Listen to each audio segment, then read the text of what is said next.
Well, for those of you old schoolers, might get a kick out of this. This is Dragon Magazine issue number 40.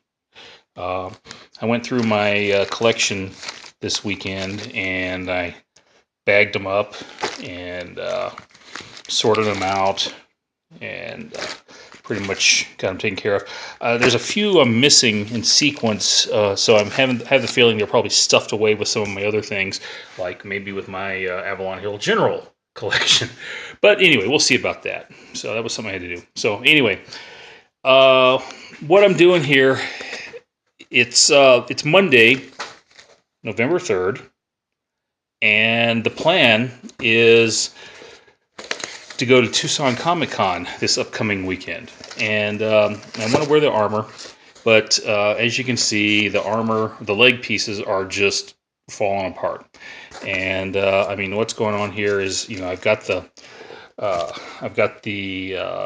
Velcro. It's coming loose. It's pulling loose. Tape is giving up. Glue's giving up. I really wasn't happy with the way they were engineered to begin with. So again, the plan, at least, is over the next few days, do a rebuild of the leg pieces and try a couple of different approaches on how I'm going to actually put everything together. So with that, again, I'll splice a few short videos together, show you how everything works, and I'll also show you some different techniques that I'm going to use that were inspired by Evil Ted. So with that, this is the first video down, and I will talk to you later. I'll let you know how things go. Bye. Okay, this doesn't look like much of anything, but let's show you what I got here. Anyway, I took a little inspiration from Evil Ted, and what I did was I laid out a piece of heavy-duty aluminum foil, and then I just covered the whole thing with duct tape. And the reason for that is so I could start fitting this to myself. Now, here's my original test template. I couldn't find my regular template, but basically what I did was I made it shorter and I made it wider. So here's what I did. I took a couple of measurements just using a standard tape measure, a tailoring tape measure, and what I did was I came up with 3 measurements. I'm going to show you my leg here. So I'm wearing some spandex shorts, and I used those to set the height. So I took some measurements, and I measured the lower edge of the spandex shorts, and I got 12 inches. So to take into account the what I'm going to lose on the foam, I added an inch to that, and then a little higher up, just right at the level of my crotch, I took another measure and I got 15 inches for that. And again, that's not the total circumference of my thigh. That is the distance I wanted to cover. So again, I wanted to cover about 2/3 of the front and about 2/3, maybe a little less of the back. So I went ahead and I transferred those measurements to the foil. Then, again, using that same tape measure there, I went ahead and I measured from right here, top edge of the crotch, up and around to my hip socket. So in other words, where the pivot point is going to be. And I taped over it a little bit, but you can see what I'm talking about here. Then I measured back around to where my bum, however far I want my bum to be covered, and made this arc right here. Now, this is really tricky to do without any help. Cambot's not here right now, so I'm doing this solo. But basically, what I did was I took a measurement, cut this out to the rough shape, then I actually held this against my leg, wrapped it around, saw where it was, checked the feel on it, and then in this particular case, I decided, you know what, I needed another inch or two on the back side of my leg. Front side of my leg covered well, back side of my leg not quite enough, so I added another strip of duct tape. I think I was just overlapped it on the foil by maybe 1/4 inch or so, and that added an inch, good inch and a half to what's going to cover on the back of my legs. Then I wrapped that around my leg again, test fitted it, and it's looking and feeling pretty good.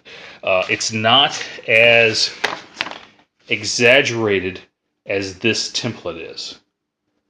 Okay, it's again, now if I held it up to my actual used template, this was my test template. If I held it up to my used template, this would probably be, the sizes would probably be similar. But again, not even close to what I'm looking to the height on this one here. Now, I am cutting out this area right here, which originally was for the gasket. Now, if I want to add some detail to that, I'll probably just glue on some extra foam. Now, another way, just to double check the measurements I was making, this is my original leg piece, and I tore the Gorilla Tape off of there. And what I did was I went ahead and measured the circumference of the foam, and I jiggered that number. So yeah, basically what you got to do is you've got to measure this and make sure it fits you. So with that, that's all I'm going to do tonight. When I get home tomorrow, I'm going to go ahead and cut out some of that foam that I have over there.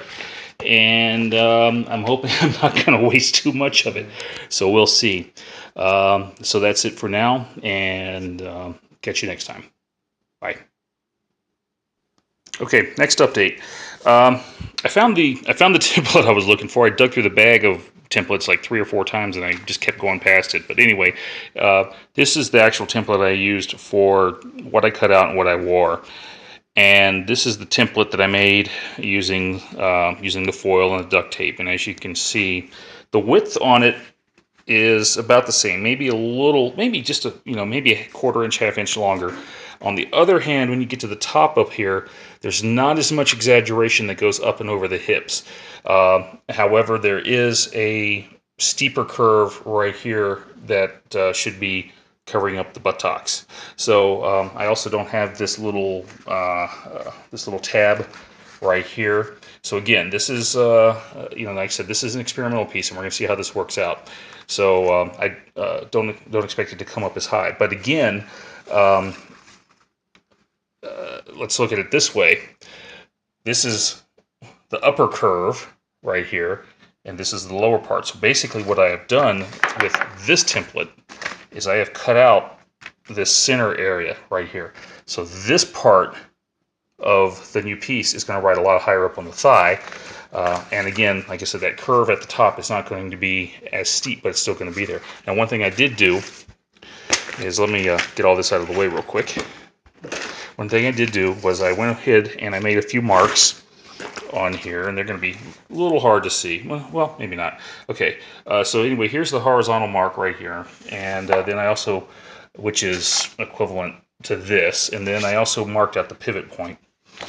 And then what I did, I went ahead and cut out this detail piece, and what I was doing was I was using this older leg piece as a styling cue, and rather than go with the 5mm craft foam, which I just don't have any of right now, I went with the 2mm craft foam. So all that's going to do is, again, be a visual detail. But let's show you some of the mechanical details now. And the light's not the best right now, but I'll do what I can. So what I did was I cut this out to match. Angle was slightly off. There you go. Angle was slightly off, but that was okay. I improvised. And then I measured this height right here up from the bottom of the of this template. And then after measuring, and you can see this nylon strap I have here. So after measuring, I took the width of my nylon strap, which is 3/4 of an inch, and I marked that up as well. And I went in on the edge of the foam, and I cut a slit right there, and using the hobby knife. And then it didn't quite reach, so, and I hated to do this, but it was the only way I was going to do it. I went to the kitchen, grabbed my paring knife, and I went ahead and finished cutting that slit directly sideways into the foam. And it's about, yeah, it's halfway through the foam. I think it came up a little shallower on this end. Again, that's okay. Both of these slits, well, this first slit here was set up so it runs, again, hard to see for the lighting, but there we go. It's set up so the nylon strap will actually pop out just past detail. Whereas over here, there's not going to be anything hiding this slit, but that's okay. However, what I am going to do is when I cement this piece down onto the foam, I'm not going to cement it where this nylon strap is running under it. I want that nylon strap to be able to move freely. I want to be able to tighten that up or loosen it as necessary. So anyway, that's what I got this morning. Took me about half an hour or so. I got to go out. I got to burnish the edges on the, clean up this curve, burnish the edges on this. But when I do that, I'll be ready to shape it. And after I shape it, I should be able to, sorry about that. After I shape it, I should be able to get a good test fit and see how we're doing. Now the plan is, use these buckles in place of the Velcro. And I'm going to do that for one piece down here. I might do it on this line, on this second line that I just very roughly marked out up here. But I'm definitely going to have to do it up here at the pivot point as well. That way it's going to be holding on the hips and it's going to be holding mid-thigh. I don't know if I'm going to do it here yet or not. I'm going to have to wait and see how the fit works out. So with that, that's it for now. And like I said, I'll be editing all these together and posting up as soon as I can. So, bye.